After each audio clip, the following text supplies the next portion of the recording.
Voilà pour le sommaire. Bonjour et bienvenue à tous pour cette demi-heure d'infos en direct sur I24 News. L'Égypte fait donc aujourd'hui les 5 ans de sa révolution, mais contexte sécuritaire oblige, aucune manifestation n'est prévue. Le pays se retrouve désormais sous la coupe d'un régime autoritaire qui a laminé toute opposition sur fond de menaces djihadistes et d'économie en berne. On regarde. Janvier 2011, des centaines de milliers d'Égyptiens déferlent dans les rues du Caire. Ils demandent la chute du régime autoritaire de Hosni Moubarak, au pouvoir depuis 30 ans. Après 18 jours de manifestations et de violences, Moubarak démissionne. Mais pour les jeunes activistes comme Mustapha, dentiste au Caire et ancien député de l'opposition, le régime aujourd'hui en place a accru la répression par rapport à l'ère Moubarak. On nous a interdit d'apparaître dans les médias depuis plus de 2 ans. L'espace réduit qui nous reste dans les journaux va peut-être rester ouvert ou totalement fermé. Mais mon devoir et ma responsabilité est de parler de ce en quoi je crois, que le régime l'apprécie ou pas. Car en fin de compte, notre combat était pour la démocratie, et la démocratie n'a pas été mise en place jusqu'à ce jour. Abdel Fattah al-Sisi, le nouvel homme fort au Caire, veut empêcher toute nouvelle manifestation à l'occasion de l'anniversaire de la Révolution. Ces derniers mois, les autorités ont fermé plusieurs cafés et salles de spectacle où se réunissaient activistes et anciens révolutionnaires. Ça fait partie d'une campagne agressive d'arrestation et de fermeture des lieux liés à la Révolution.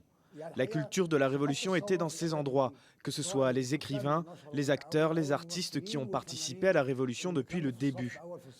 Les lieux comme Town House et Rawabet ou Mérite, c'était là où ils jouaient. Et il restait ouvert pendant la Révolution. Les autorités mènent également une campagne brutale contre les partisans de l'islamiste Mohamed Morsi, renversé par le maréchal Sisi en juillet 2013. Des centaines d'entre eux ont été tués et des milliers d'autres arrêtés. Mais beaucoup d'Égyptiens sont fatigués de l'instabilité économique et politique et soutiennent Sisi, vantant sa figure d'homme à poigne. Les Égyptiens sont en colère et ne sont pas satisfaits. Les conditions de vie empirent chaque jour. L'espoir en l'avenir est très flou. Les Égyptiens n'arrivent plus à savoir ce qui va se passer demain. La place Tahrir, symbole de la révolution, est aujourd'hui totalement sous contrôle des autorités. Pourtant, en 2011, les Égyptiens y manifestaient au cri de pain, liberté et justice.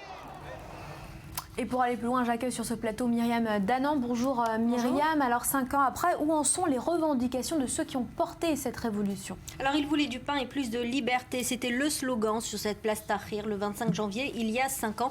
Et aujourd'hui, on ne peut plus parler que d'illusions perdues définitivement de cette révolution. Parce que la situation économique aujourd'hui de l'Égypte est toujours déplorable, notamment à cause de sa lutte contre le terrorisme et la chute du secteur du tourisme. Et Al-Sisi n'a pas encore réussi à la redresser. Mais également aujourd'hui parce que ces libertés qu'ils ont tant voulu, eh bien, ils ne les ont définitivement pas obtenues. Alors oui, effectivement, le changement est venu pour la première fois en Égypte par le bas. Et Moubarak, qui était en position depuis 1980, a perdu son pouvoir grâce à un mouvement populaire. Et c'est toujours d'une certaine façon ce mouvement populaire qui a mis Sisi désormais au pouvoir, lui dont on dérive, dont on énonce les dérives qui sont aujourd'hui militaro-dictatoriales. Alors aujourd'hui, l'Égypte est sans aucun doute partie prenante de l'équation politique. Elle n'a pas encore assez son mot à dire. On voit des problèmes au point de vue des libertés individuelles, du point de vue de la liberté d'expression, mais cette volonté de changement, elle existe toujours. L'espoir d'un nouveau retour à la démocratie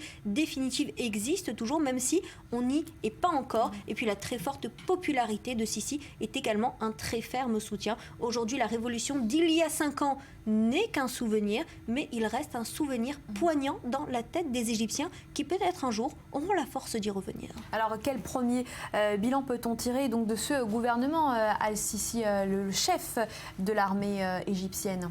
Alors la première chose que Al-Sisi a fait lorsqu'il est arrivé au pouvoir, c'est d'affirmer qu'il allait rétablir d'abord la fin des frères musulmans. Il les a à nouveau déclarés comme une organisation illégale. C'est la fin de cette islamisation rampante de l'Égypte, dit-il. Sisi, cette tradition militaire aujourd'hui, elle est en lutte contre un ennemi terroriste déclaré. Il s'agit de Daesh. C'est l'ennemi numéro 1, c'est contre lui qu'il se bat.